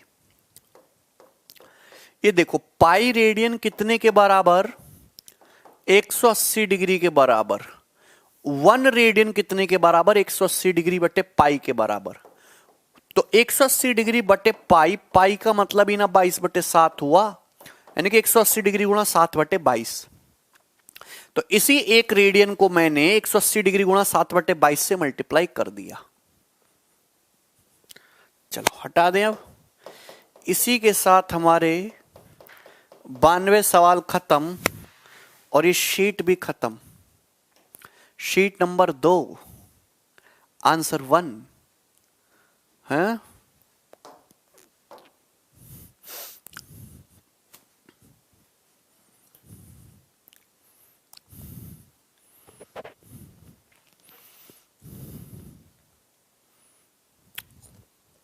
चलो ना, अब देखिए हम शीट 2 के पास आते हैं। शीट नंबर 2 में ये जो वैरायटी है sine square theta plus cos square theta बराबर 1, ये हमारी ट्रिग्नोमेट्री की बेसिक आइडेंटिटी है। इस पर जितने भी क्वेश्चन बनते हैं वो हम सारे के सारे यहां डिस्कस करेंगे। Sign square theta plus cos square theta बराबर 1 पे जितने भी क्वेश्चन बनते हैं सारे के सारे हम यहां पे डिस्कस करेंगे। क्लियर है? किसी को कोई डाउट है यहां पे? चलो, इस सीट में लगभग 45 के आसपास सवाल हैं, करिएगा। सबसे पहले आपको कंसेप्ट समझना होगा, कंसेप्ट नंबर 1, जो कि एलजेब्रा में भी यूज हो सकता है और यहां भी यूज होता है, ट्रिगो में भी। अगर x इंटू वाई 1 है, अगर दो संख्याओं का प्रोडक्ट 1 है, अगर कभी भी दो संख्याओं का प्रोडक्ट आपका 1 आए, x गुणा वाई 1 आए, तो आप इसका एक मतलब समझ जाइएगा कि 1/1 plus x to the power n plus 1/1 plus y to the power n, ये भी 1 है, ये भी 1 होगा। ये है थ्योरम है। अगर दो संख्याओं का प्रोडक्ट 1 है, सुनेगा मेरी बात, अगर दो संख्याओं का प्रोडक्ट 1 है, x इंटू वाई तुम्हारा 1 है, तो 1/1 plus x to the power n plus 1/1 plus y to the power n की वैल्यू भी क्या होगी? आपकी हमेशा 1 ही रहेगी। बोलो यहां तक किसी को कोई डाउट है? एनीबडी? समझना कि अगर यहां पावर n चढ़ा रहे हो तो यहां भी सेम पावर रखनी है आपको, n चेंज नहीं होना चाहिए। अभी आया कहां से मैं ये भी बता देता हूं। आप ये समझिएगा, ये 1 plus 1/1 plus x to the power n है। आप जानते हैं एक्स वाई 1 है, तो y का मतलब क्या है? 1/x। तो y की जगह आप 1/x रखिए, तो ये 1/x की होल पावर n हो जाएगा। 1/x to the power n, 1/x की पावर n, तो 1/1 plus x to the power n। यहां एलसीएम लीजिएगा तो एलसीएम लेने पाएगा x to the power n plus 1 बटे x to the power n, यही होगा कि नहीं? एलसीएम लेने पर आप जानते हैं कि x to the power n जब ऊपर चला जाएगा तो यहां x to the power n हो जाएगा। तो एलसीएम क्या आ गया? देखो यहां भी 1 प्लस एक्स की पावर n है, यहां भी 1 प्लस एक्स की पावर n है, तो 1 प्लस एक्स की पावर n, ऊपर भी 1 plus x to the power n, और एक कैंसिल आउट हो जाएगा। आंसर आपका 1 ही आना है, आंसर आपका 1 ही आना है।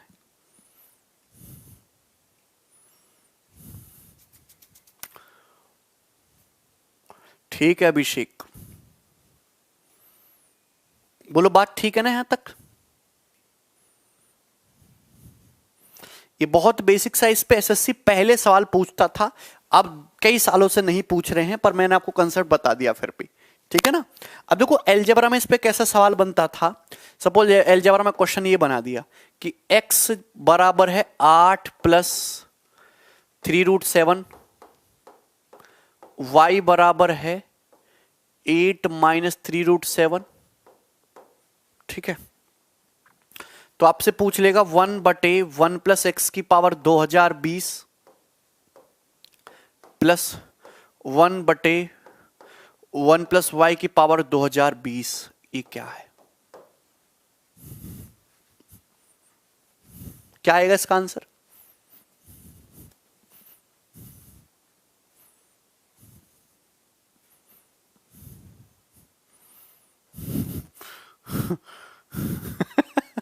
अच्छा दुर्गेश कौन सा सर है?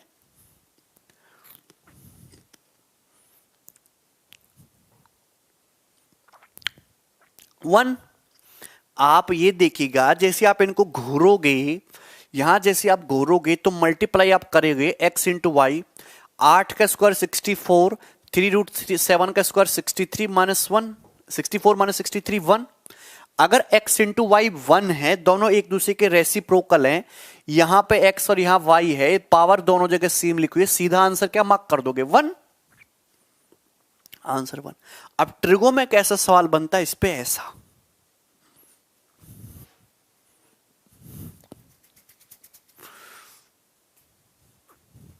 साइन थीटा 5/13 दिया है, अच्छी बात है, साइन थीटा दिया है, आपसे ये पूछा है। आप एक चीज गौर करिएगा कि यहां साइन थीटा चाहे कुछ भी दिया हो, यहां ये साइन और कॉसेक रेसिप्रोकल होते हैं। साइन और कॉसेक क्या होते हैं? एक दूसरे के reciprocal. Sign theta into cosec theta बराबर 1, तो 1/1 plus sine cube plus 1/1 plus cosec cube, answer is 1।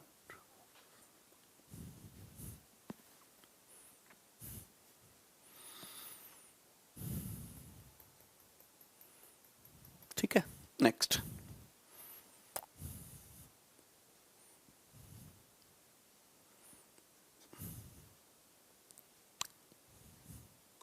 ये बनाओ।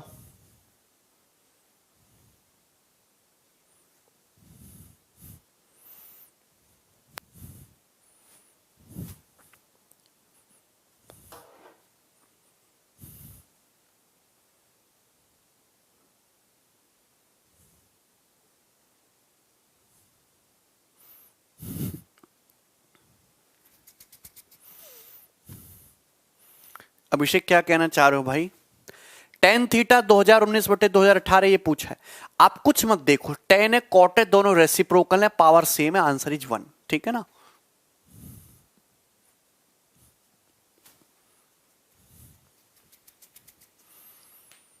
अगला सवाल देखते हैं है भाई, सवाल नंबर 3 बनाइए। बढ़िया सवाल है, एक आसान सवाल है, एक इंपॉर्टेंट सवाल है, 2018 मेंस का क्वेश्चन है, फटाफट बनाइए।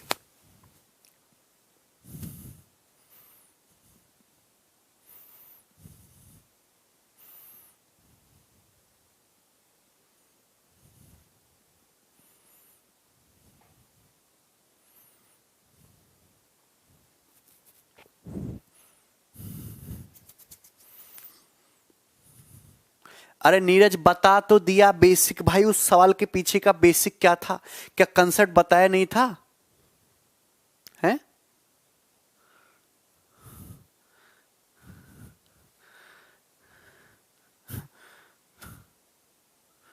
ये बनाओ। बेसिक का मतलब जोड़ घटाने पढ़ाऊं मैं तुम्हें?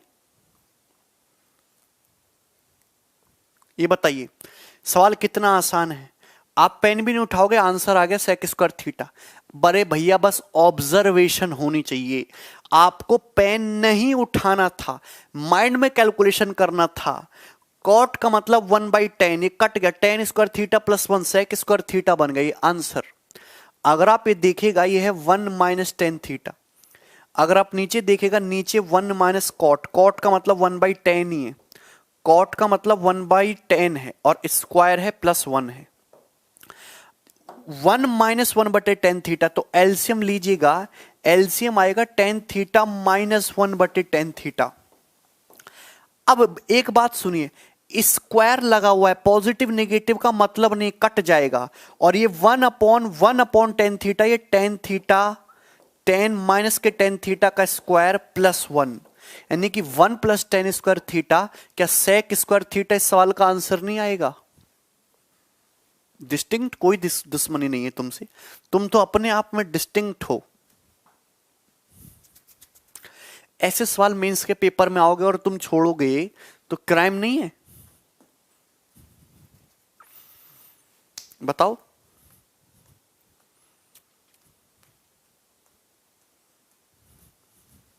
अगला सवाल,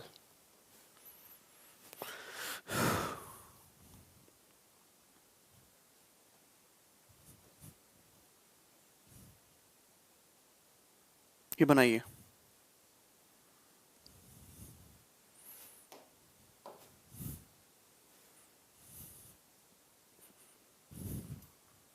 फटाफट बनाइए।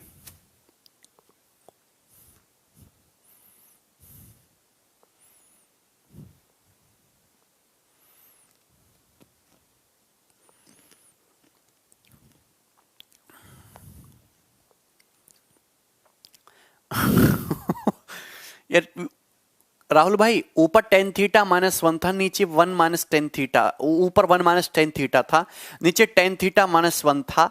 जब कटिएगा तो माइनस 1 ही बचेगा ना। Crime master Gogo.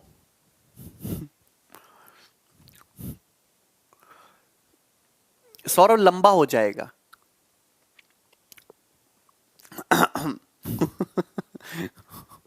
ये बताओ इसका जवाब क्या है? देखो, अच्छा क्वेश्चन है। मैंने आपको अलजेब्रा पढ़ाया है, अलजेब्रा में ये पढ़ा है कि अगर रियल नंबर का स्क्वायर्स का सम जीरो हो रहा है, रियल नंबर के स्क्वायर का सम जीरो हो रहा है, सम जीरो है, ये तभी पॉसिबल है जब इनकी इंडिविजुअल वैल्यू जीरो हो, मतलब ये भी जीरो हो और ये भी वैल्यू अपने आप में जीरो बने। अगर ये वैल्यू जीरो है तो आप जानते हैं कि यहां से अगर ये जीरो हो गया, R cos theta minus √3 zero, तो आर कॉस थीटा की वैल्यू आ जाएगी √3। और अगर ये भी जीरो हो गया, आर साइन थीटा माइनस 1 बराबर जीरो, तो आर साइन थीटा क्या आ जाएगा आपका 1, आर साइन थीटा आ जाएगा आपका 1। अलजेब्रा का कंसेप्ट लगेगा, अगर दो रियल नंबर के स्क्वायर का सम जीरो है तो ये भी जीरो, ये भी जीरो, तो ये हमने इक्वल कर दी। यहां तक क्लियर है भाई? नो, आपसे ये पूछा है तो देखो, ये तो खैर मैंने सवाल को एक लेवल आगे बढ़ा दिया। अगर आपको यहां से आर निकालना हो इन दोनों कंडीशन से, तो दोनों का स्क्वायर करके ऐड कर दो। अरे भैया, स्क्वायर करके ऐड करिएगा तो R square cos square theta plus R square sine square theta, R square common cos square theta plus sine square theta 1 बराबर √3 प्लस √3 का स्क्वायर 3 प्लस 1 4, तो आर आ जाएगा 2, आर के लिए 2 आ गई। अरे बात समझे कि नहीं समझे? आप मेरी बात समझ रहे हैं कि नहीं समझ रहे हैं? अगर आप दोनों का स्क्वायर करके ऐड कर दीजिएगा तो आर आ जाएगा, आर के लिए 2 आई है, तो यहां से कॉस थीटा कितना आ जाएगा? √3/2 आ जाएगा। अगर कॉस थीटा √3/2 है तो थीटा कितना आ जाएगा फिर तुम्हारा 30 डिग्री, थीटा 30 डिग्री आएगा। तो ये तरीका होता है आर और थीटा के लिए निकालने का यहां पे। अब आपसे पूछा है आर का मतलब है 2, tan थीटा मतलब tan 31/√3, सेक थीटा का मतलब sec 32/√3, आर का मतलब है 2, सेक थीटा मतलब 2/√3, tan थीटा का मतलब है 1/√3 tan 30। तो ऊपर बनना है 2 4/√3, ऊपर बनना है 4/√3 है भाई, और नीचे बन रहा है आपका 5/√3। तो √3 कैंसिल आउट हो गया, आंसर आएगा 4/5। ये रहा आंसर 4/5।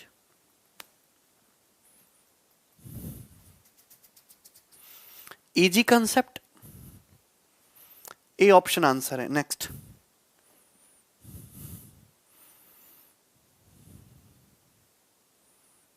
ये बनाओ।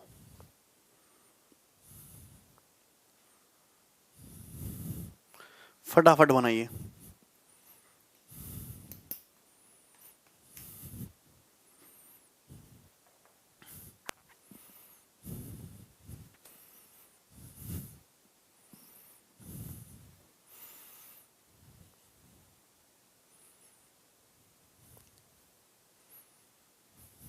बहुत इंपॉर्टेंट सवाल है ये, एक गोल्डन क्वेश्चन जो बार बार आ रहा है एग्जाम में, इस टाइप के खूब आते हैं ये सवाल।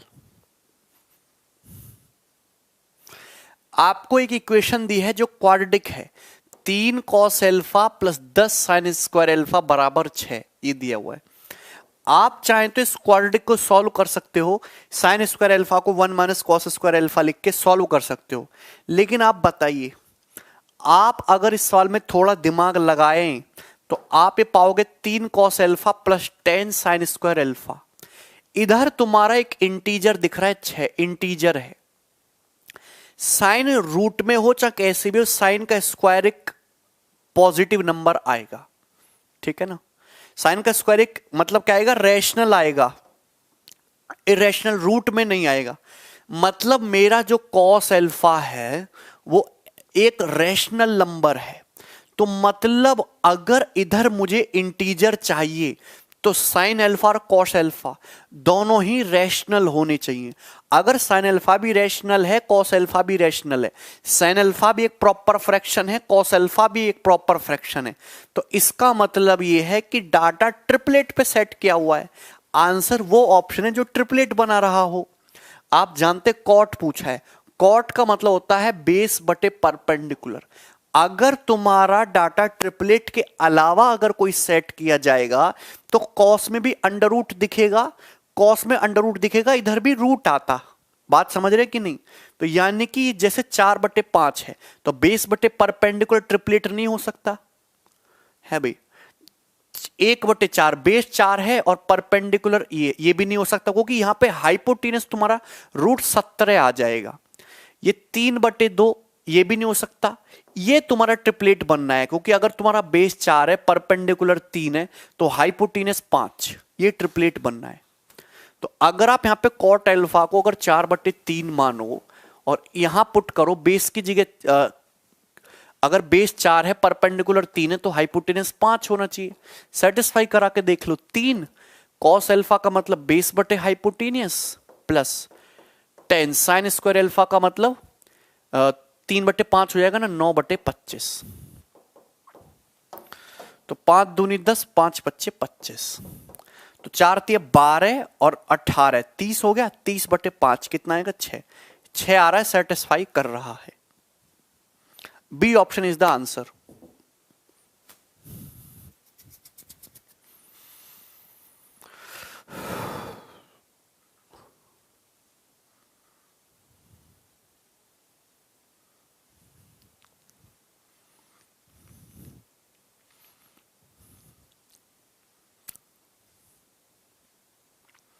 सिन्हा गलत कर दिया भाई। अभिषेक कह रहे हैं बेसिक से बताओ। शॉर्ट समझ में आ गया ना। अगर आप देखिएगा बेसिक से बनाने का, तो ये इक्वेशन तभी सॉल्व होगा जब या तो साइन में हो या प्रॉपर कॉस में हो। इसको एक ही ट्रिग्नोमेट्रिक रेशियो में कन्वर्ट करो, या साइन में या कॉस में। अब देखो, ये कॉस को साइन में लिखना बड़ा टफ है, इसको लिख सकते हो जैसे 3 कॉस एल्फा। आप ये लिख सकते हो साइन स्क्वायर एल्फा का मतलब 1 माइनस कॉस स्क्वायर एल्फा, तो 10 माइनस 10 कॉस स्क्वायर एल्फा बराबर 6। तो ये उधर जाएगा तो हो जाएगा 10 कॉस स्क्वायर एल्फा, ये उधर जाएगा माइनस का 3 कॉस एल्फा, इधर गया, ये इधर गया, 6 माइनस 10 माइनस का 4 बराबर 0। तो आप जानते हैं ऐसा निकालो कॉस एल्फा का मतलब वैल्यू, ऐसे फैक्टर करो, गुणा करने पर 10 चौक 40 आए, घटा के 3 आए, तो आपका जवाब होगा 5 अट्ठे 40। 5 8 40 होता है, डिफरेंस 3 होता है। अब देखिएगा माइनस माइनस है तो ये रूट माइनस होगा, ये प्लस होगा। ये 10 है, अगर 10 है तो यहां बटे 10 बटे 10, ठीक है। अल्फा 0 से 90 डिग्री के बीच में निगेटिव इग्नोर कर दीजिएगा, पॉजिटिव लेंगे तो कॉस अल्फा आ गया 8/10। क्वाड्रेटिक को सॉल्व कर लिया ना, 4/5। कॉस अल्फा 4/5 है, यानी कि बेस 4 है, हाइपोटेनस 5 है। तो कॉट निकालिए, कॉट कितना आ जाएगा 4/3। तो बेसिक से कुछ नई चीज नहीं है, एक ही ट्रिग्नोमेट्री के रेशियो में कन्वर्ट करो। अगला सवाल बनाएंगे, ये बनाओ।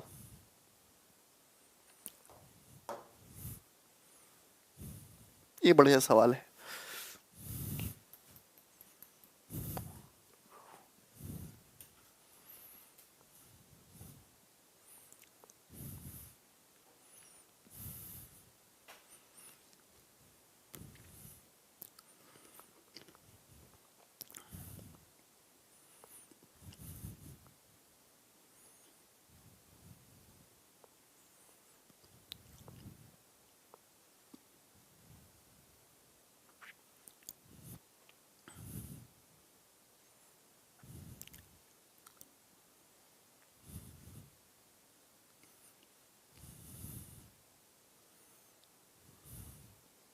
ये करिए, ये भी भाई इंपॉर्टेंट सवाल है।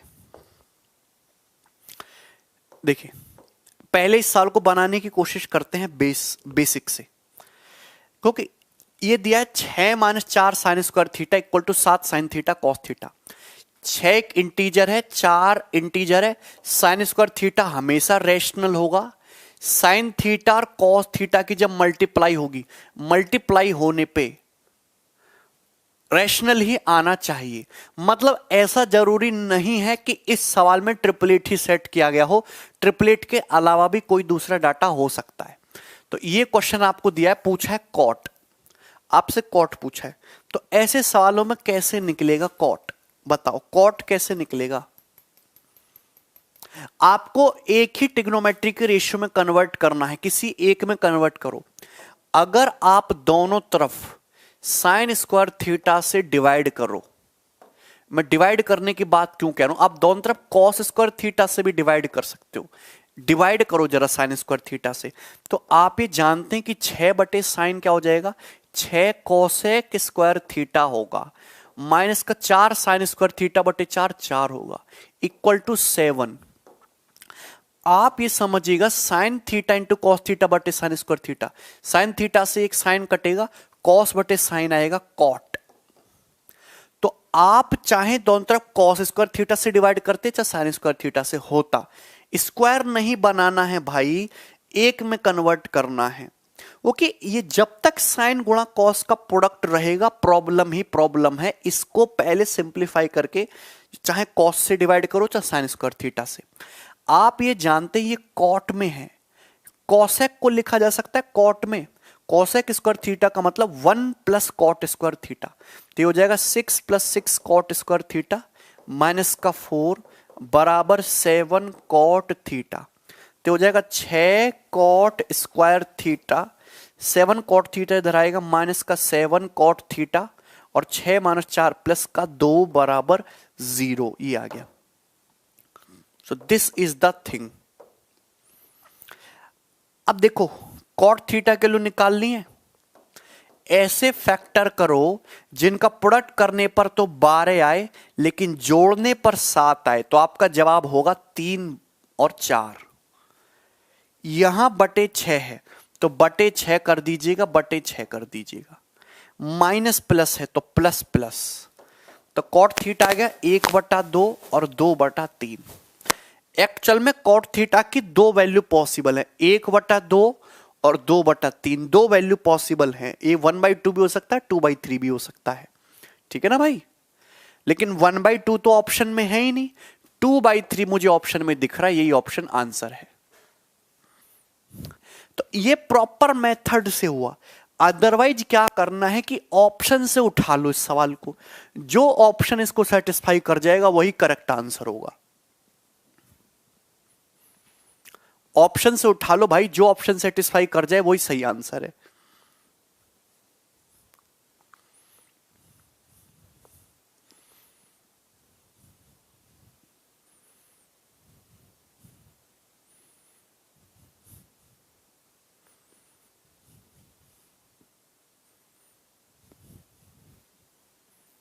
बोलो यहां तक बात ठीक है?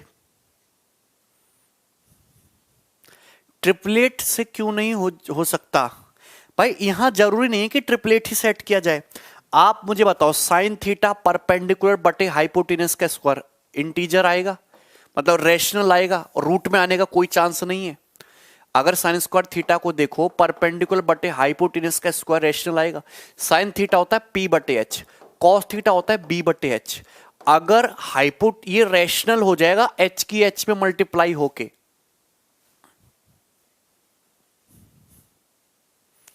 ठीक है ना, आगे बढ़ेगा। नेक्स्ट सवाल ये बनाओ।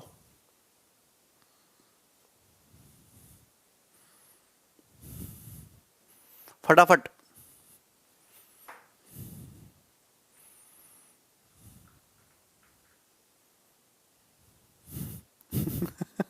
अच्छा ग्रीश।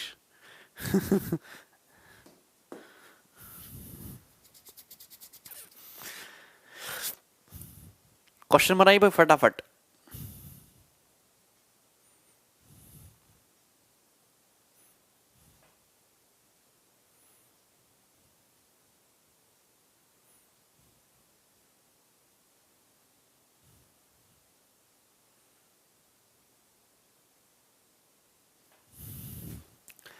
ये दिया है 1 plus cos x plus cos square x plus cos cube x plus dot dot infinite terms. तो आपको क्या दिख रहा है? आपको जीपी दिख रही है। ज्योमेट्रिक प्रोग्रेशन के इनफाइनाइट टर्म्स के सम का फॉर्मूला सभी को आता है। किसी भी गुणोत्तर श्रेणी के इनफाइनाइट सम का फॉर्मूला a बटे 1 माइनस आर। कॉमन रेशियो 1 से छोटा होना चाहिए। कॉस एक्स की वैल्यू हालांकि 1 से छोटी होती है। तो इस जीपी का सम फर्स्ट टर्म क्या है? 1 है। कॉमन रेशियो क्या है? Cos x. सो 1 बटे 1 माइनस कॉस एक्स बराबर किसके इक्वल आ गया? बराबर आ गया 4 प्लस 2 रूट 3 के। ये आ गया, ये आ गया ना जीपी का सम। आप यहां से देखिएगा, ये उधर और ये इधर। 1 माइनस कॉस एक्स किसके इक्वल आ गया?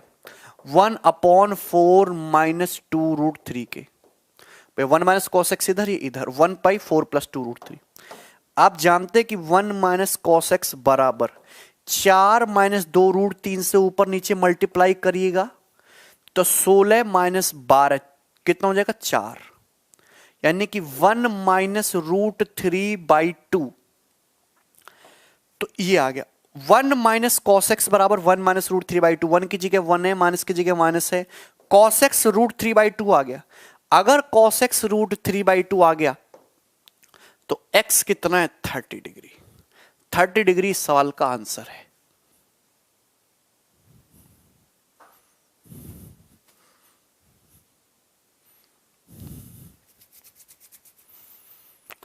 क्लियर है भाई? Very good. अगला क्वेश्चन।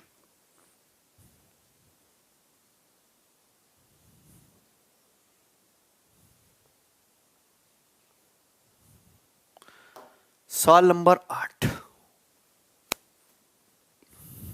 ऐसा करते हैं, आज के लिए इतना ही रहने देते हैं, बाकी क्वेश्चन कल की क्लास में कराएंगे। ठीक है ना? ठीक है भाई। जीपी दीपक, जब भी दो टर्म का रेशियो समान रहे नेक्स्ट टर्म से पिछले टर्म का, तो वो ज्योमेट्रिक प्रोग्रेशन होती है, गुणोत्तर श्रेणी। ठीक है भाई, चलिए।